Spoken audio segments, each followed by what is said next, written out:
छा लिखी छा लिखां छा लिखी छा लिखां दुनिया जा सिंधियो हिक मुठ थी सिंध बचायो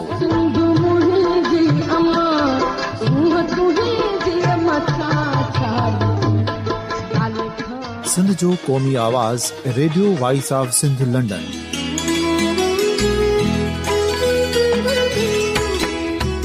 radio voice of Sindh London पंहिंजी नशरियात में सिंध जी सियासत, समाज, इक़्तिसादियात, तारीख़, क़ौमी उमंगुनि ऐं अख़लाक़ियात मुतलिक़ सिंध जी हक़ीक़ी तर्जुमानी कंदे प्रोग्रामनि खे असराइतो बणाइण लाइ सिंध जे घण घुरनि ऐं धरतीअ सां प्यार कंदड़ अदीबनि, दानिशवरनि, सहाफ़ियुनि, उस्तादनि, वकीलनि ऐं हर तबिके जे मानवारनि सजणनि खे सिंध में शऊरी इनकलाब लाइ सहकार जो सॾु ॾियूं था। अचो त गॾिजी सूफ़ियुनि ऐं संतनि वारी सिंध जो ओज हिकु मुठ थी वरी वापसि आणण वारे सफ़र जा साथारी बणिजऊं।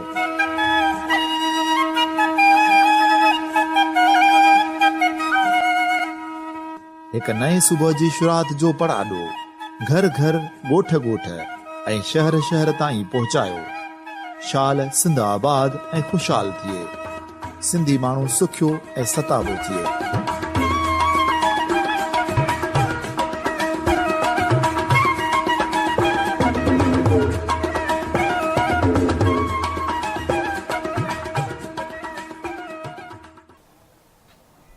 Radio voice of Sindh London जे बेशुमार सामीन ऐं मेज़बान जनाब इमदाद अली ओडे जे ख़िदमत में बीना श्रृंगी जा सलाम अर्ज़ आहिनि। सामीन, असांजी हमेशह इहा कोशिश रही आहे त सिंधी ॿोलीअ जे ऐं इल्मु, अदब ऐं सिंधी क़ौम जे सरगर्मियुनि ऐं हासिलातुनि जे बारे में अव्हां ताईं पैगाम पहुचायूं। पोइ चाहे इहा ख़बर हिंद जी हुजे या सिंध जी या वरी विलायत जी, जिते सिंधी उते सिंध।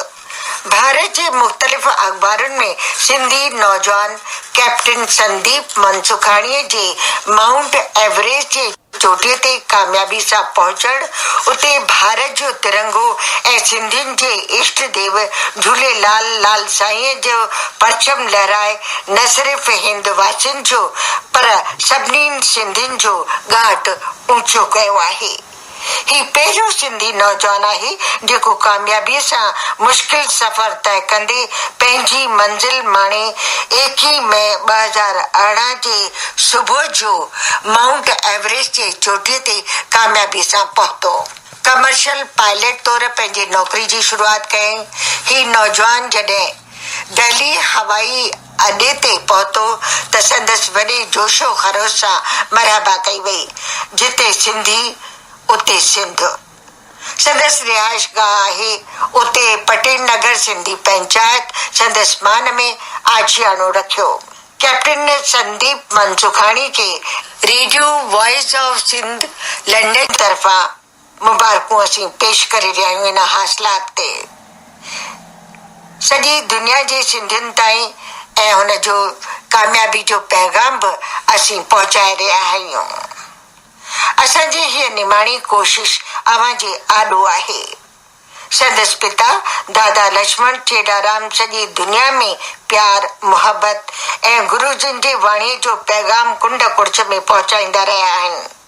कराची में दादा लक्ष्मण चेडाराम जा पिता पूज्य दादा चेडाराम जिन बि आस्थान ऐं गुरुजन जी सेवा कार्य कंदा रहिया आहिनि। उन्हनि जो पैगाम अमन जो, भाईचारे जो पहुचाईंदा रहिया।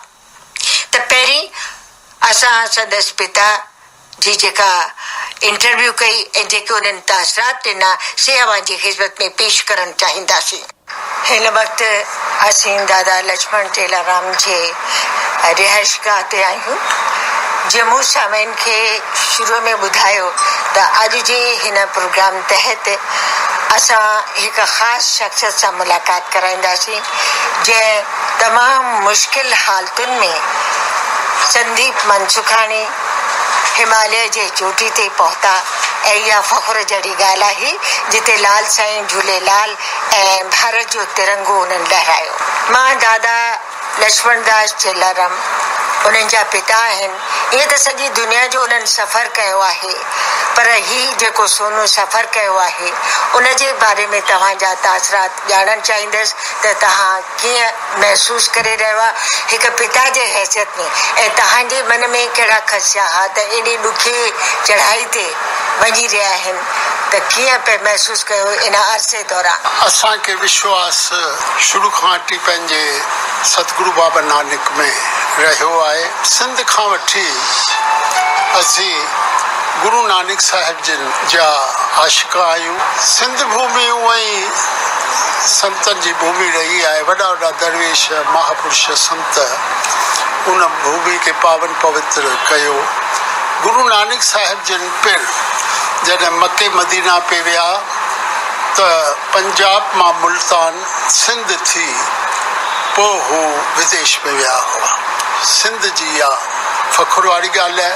अॼु इहा बि फ़ख़ुर वारी ॻाल्हि आहे त सिंधी समाज जो हिकु मालिक कैप्टन संदीप मसखानी जेको मुंहिंजो सुपात्र आहे, सुपुटु आहे, ऐं मूं हिनखे बचपन खां वठी हेठि ॾिठो त ही न्यूज़ पेपर जा पन्ननि मां हवाई जहाज ठाहे उॾाईंदो हो। ऐं हिन जे मन में ख़्यालु आयो जॾहिं अमेरिका कैनेडा मां ट्रेनिंग वठी आयो त हिन जे मन में ख़्यालु आयो त मां जॾहिं 35,000 40,000 फुट ते जहाज़ खणी वञा थो बीइंग ए सीनियर कमांडर, त मां पाण हली कॾहिं वेंदुसि मथे। इहो हिकिड़ो थॉट आयो हिन मन में, ऐं उन इहो हिकिड़ो सुपिनो आहे उनखे पूरो कई, हली वियो। नो डाउट जे असीं इतिहास खे पढ़ंदासीं त ही विखम हिकिड़ो रस्तो आहे, विखम हिकिड़ो पहाड़ आहे। हिन पहाड़ जी चोटी ते सभु न पहुचंदा आहिनि, पर उहे ई पहुचनि था जंहिंजे अंदरि हिकु त श्रद्धा हुजे, विश्वास हुजे, डिटर्मिनेशन हुजे। तंहिंखां पोइ मां चवंदो आहियां ध्यानु शक्ति हुअणु खपे। ध्यानु शक्ति त भई असांजो ध्यानु किथे भिटके न राइट न लेफ्ट, पंहिंजे लक्ष्य ते नज़र हुजे। जीअं अर्जुन खे नज़र हुई मूंखे हिते, त तंहिंखां सवाइ ॿियो कुझु आहे कान्हे। संदीप खे इहो मूं ॾिठो वेठे, बावजूद अॼु न ॿुधायो सिंधी समाज पटेल नगर जे अंदरि त मुंहिंजा 2 सर्जरीज़ बि थिया आहिनि, सोनू ॿुधायो, ऐं 2015 में बि वियो वापसि आयो। ॿियो मूंखे इहो ॿुधाई त चई पप्पा जेट एयरलाइंस नौकिरी इहो पंहिंजी मोकल नथी सेंक्शन करे। मां त घटि में घटि 21 लख मोकिले चुको आहियां। हा, एतिरो ख़र्चु आहे। तंहिंखां पोइ मूं हिननि खे चयो मां विदाउट पे वेंदुसि, माना उहे सम्झो 14 लख उहे बि सेक्रीफाइस कये।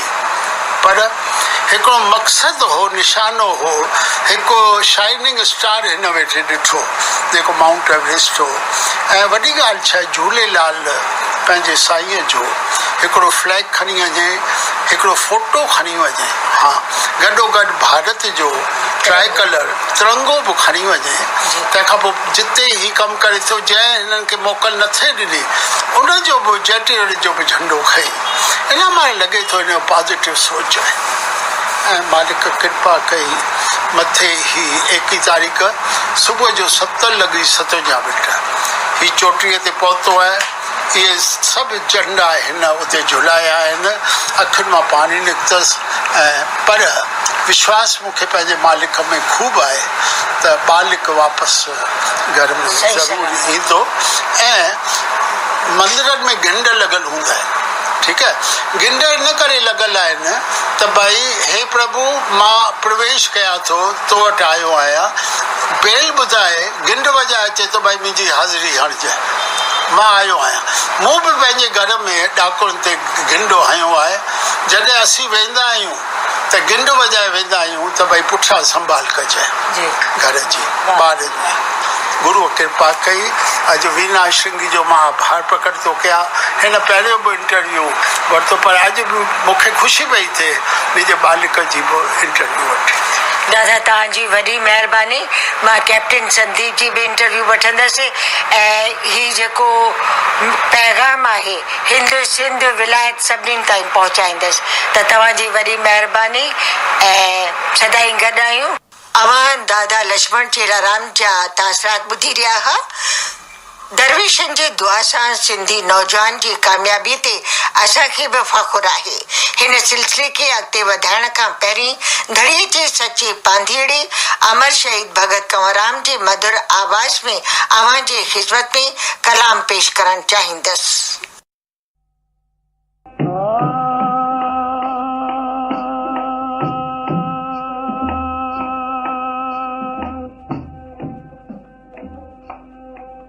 सजना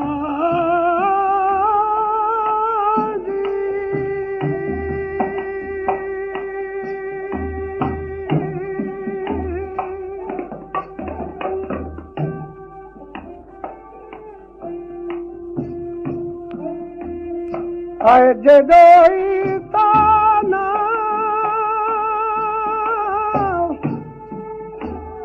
ओ मत तेरी तो खौबाज घुरा बला बला मदन मारन जामा सजना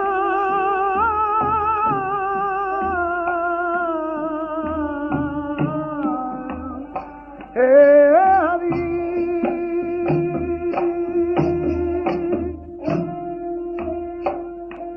साहिबा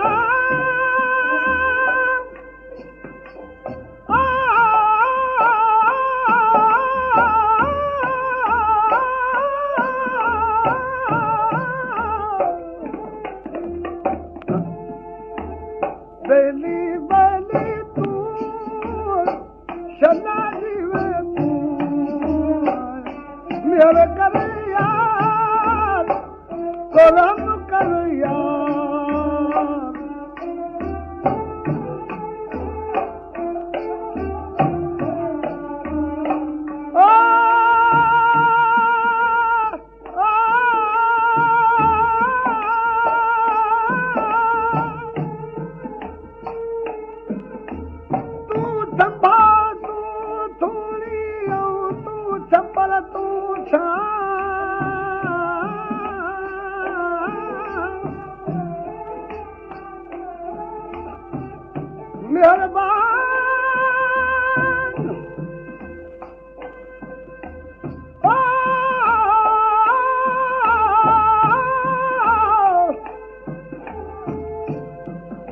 आया गुजारा का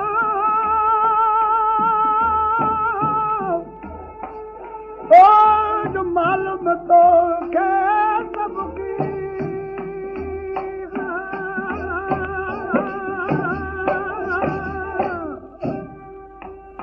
सबकी मालूम तो के आए तू सबनी सिर से बोल सजना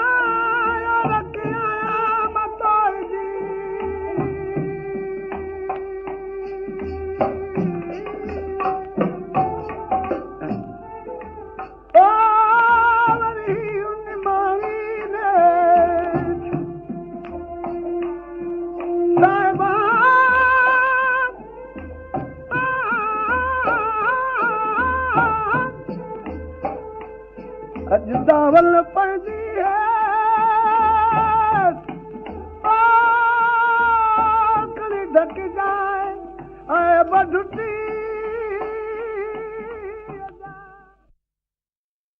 अवां भगत कंवरराम जी सदाबहार आवाज में कलाम ॿुधी रहिया हुआ। कैप्टन संदीप मनसुखाणीअ सां असां संदसि सफ़र जे बारे में ॻाल्हि ॿोल कई ऐं इन बारे में पंहिंजे सामाइन सां इन सफ़र जे बारे में बि असीं कुझु मुख़्तसिर में ॼाण ॾींदा हलंदासीं। ही सफ़र मुश्किल ऐं अणांगो सफ़र आहे माउंट एवरेस्ट जो। इन लाइ विल पावर जी ज़रूरत पवंदी आहे। माउंट एवरेस्ट जेको आहे तमामु वॾी ऊचाई ते आहे ऐं कई जेके आहिनि से माण्हू उते विच में जेको आहे मंज़िल में अध में हलिया वेंदा आहिनि।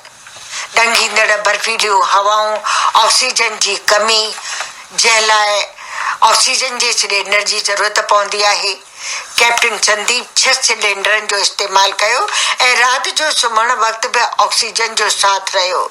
के 8 खां 10 सिलेंडर या 12 सिलेंडर बि इस्तेमालु कनि था। हर कंहिंजी पंहिंजी स्टेमिना ऐं विल पावर ते दारोमदार आहे। सॼी राति सफ़र कंदा आहिनि ऐं सुबुह जो आराम कंदा आहिनि। जो सुबुह जो एतिरियूं तेज़ हवाऊं शुरू थी वेंदियूं आहिनि जो 4-5 कलाक सफ़र करण बि उन्हनि लाइ मुश्किल थी पवंदो आहे।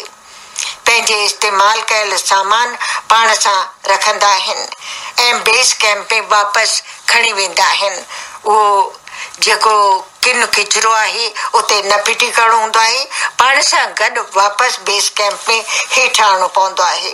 इन्हनि सां गॾु जेके शेरपा हूंदा आहिनि से तजुर्बेकार हूंदा आहिनि जेके संदन रहनुमाई कंदा आहिनि।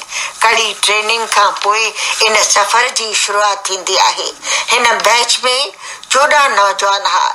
इन टीम मां सिर्फ़ 7 ई जेके हा माउंट एवरेस्ट ते पहुची सघिया। के बीमार थी पिया त के वापसि अध मां हलिया विया। अणसाज़गार हालतुनि ऐं बर्फ़ीली तूफ़ान हवाउनि ऐं पहाड़नि जे खिसकण करे कई जानियूं विञाइजी चुकियूं आहिनि। अहिड़ी हालतुनि में जंहिंजी ज़िंदगी वफ़ा नथी करे तिन जा लाश बर्फ़ में हमेशा लाइ दॿिजी वञनि था।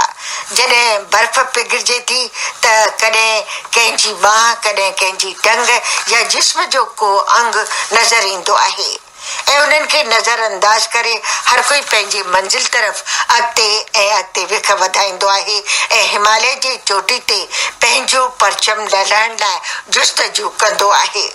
असीं ख़ुशकिस्मत आहियूं जो सिंधी नौजवान संदीप मनसुखाणीअ खे कामयाबी पले पई। सदस्य शरीके हयात सिमरन ऐं भेण जयश्री खे, दादा लक्ष्मण चेलाराम खे, सॼी सिंधी समाज खे मां पंहिंजे तरफ़ां वीना श्रृंगी ऐं मेज़बान जनाब इमदाद ओढे तरफ़ां मुबारकूं पेश करे ॾिया आहियूं। लाल साईं उडेरालाल जे महिर सां खेसि जेका कामयाबी मिली त मां ईअं चवंदसि त ॻाल्हि ॿोल खां पोइ संदीप सां असां कैप्टन संदीप सां कंदासीं ऐं उन खां पुछंदासीं।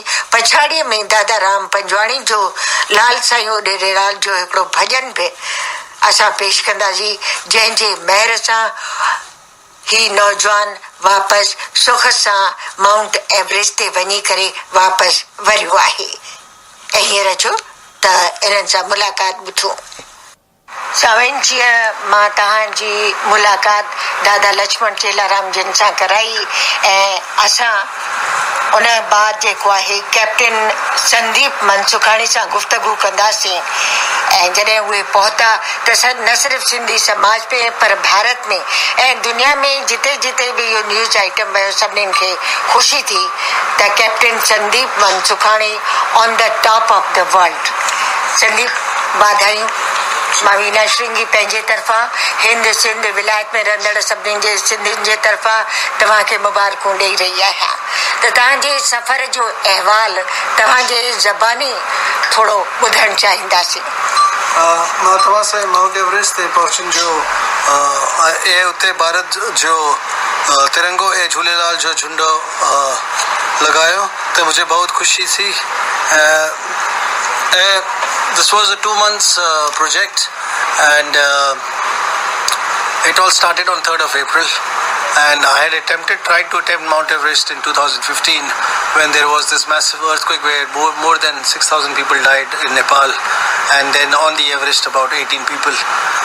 But then I was very lucky. I was at 6,400 meters and I had to, because the Chinese government had cancelled the expedition, so I came back to India and I survived that earthquake. So now after a couple of years, I decided to go back again to fulfill my dream of climbing Everest and putting the Indian flag and the Jhulelal flag on the top of Everest, roof of the world, which we call. And Jhulelal was kind enough to give me the permission. Sagarmatha, Mount Everest, Chomolungma, that is the different names of Everest we call. And she granted me the permission to climb that mountain. And on 21st of May at 7:57 in the morning, I was on the top of the world. The height of Mount Everest is 8848 meters, which is 29,029 feet.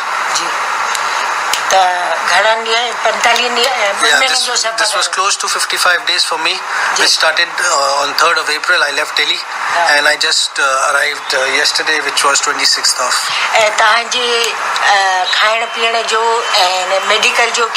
So the food part is the base camp, which is at 17,700 feet. We have basic logistics provided, such as we have rice, we have dal, we have potatoes, we have milk. So we have the basic khana jo hum khate hai, wo sab hai. But the only problem is because at higher altitude, we lose the appetite. So we have to forcefully eat ourselves, because when we eat carbs, we will get energy, and we need energy to climb mountains. Thank you very much. So nice of you. मां सिमरन खां जेको आहे पहिरियों उन्हनि खां तासरात वठंदसि त तव्हां कीअं महसूस कयो सिमरन? I'm very proud of him and I thank God for his success and safety. Thank you very much. ऐं तव्हांजी वॾी वॾी महिरबानी ऐं उमेद कयूं था त तव्हां जेको आहे अञा ऐं अञा तरक़ी कंदा. झूलेलाल साईं जेको आहे बरकत विझंदो. ऐं घर में दादा लक्ष्मण चेलाराम खे वाधायूं, कैप्टन संदीप खे वाधायूं, सिमरन खे वाधायूं ऐं हिंद ऐं सिंध जे सभिनी सिंधियुनि खे वाधायूं. मोकिलाणी नाई सदाईं गॾु. पारे पुॼाईंदो झूलेलाल, पारे पुॼाईंदो झूलेलाल, ओ झूलेलाल मुंहिंजो डेरो लाल, झूलेलाल मुंहिंजो डेरो लाल. पारे पुॼाईंदो अर्ज़ो वॻाईंदो देर न लाईंदो झूलेलाल, पारे पुॼाईंदो झूलेलाल, पारे पुॼाईंदो झूलेलाल.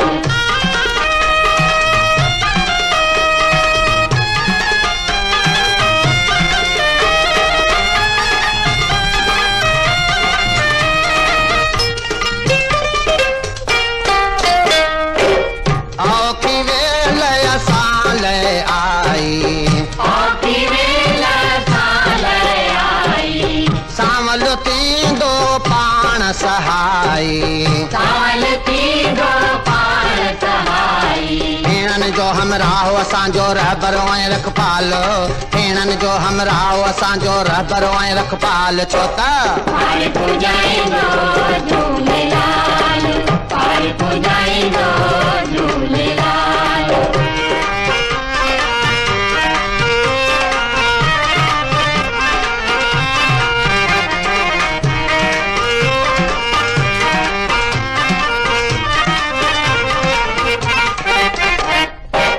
दुल्ह जे दर जे कोईंदो, दुल्ह जे दर जे कोईंदो, झूलण तंहिंजा झोल भरींदो, झूलण तंहिंजा झोल भरींदो. आस रखी जो ईंदो सोई थींदो माला माल. चओ आस रखी जो ईंदो सोई थींदो माला माल. छो त पारे पुॼाईंदो झूलेलाल, पारे पुॼाईंदो झूलेलाल.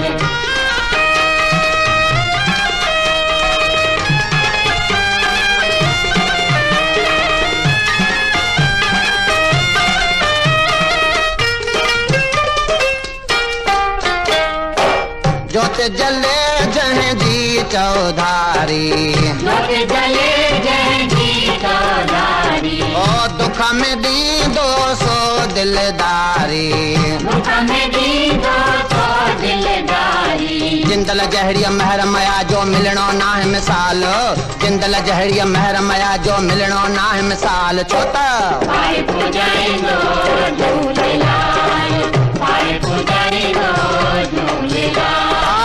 झूलेलाल मुंहिंजो डेरो लाल, पारे पुॼाईंदो अर्ज़ो वघाईंदो देर न लाईंदो झूलेलाल।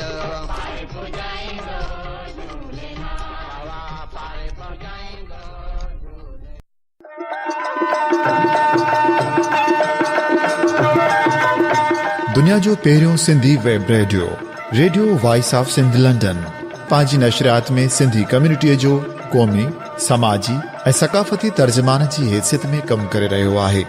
मुख़्तलिफ़ प्रोग्राम ऐं लोक मौसीक़ी वसीले दुनिया जे सिंधियुनि खे हिकु लड़ीअ में पोइण जी कोशिश करे रहियो आहे।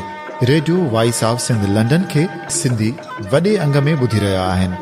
रेडियो खे अञा वधीक बहितर प्रोग्रामनि में मुस्तक़िल बुनियादनि ते हलाइण लाइ सिंधी कम्युनिटी पारां माली सहकार जी ज़रूरत आहे। सिंधियुनि जो क़ौमी आवाज़ radio voice of Sindh London कारोबारी न पर निज सिंधी कम्युनिटी बेस्ड रेडियो आहे। माली सहकार लाइ बैंक अकाउंट जा तफ़सील रेडियो जी वेबसाइट ते मौजूद आहिनि।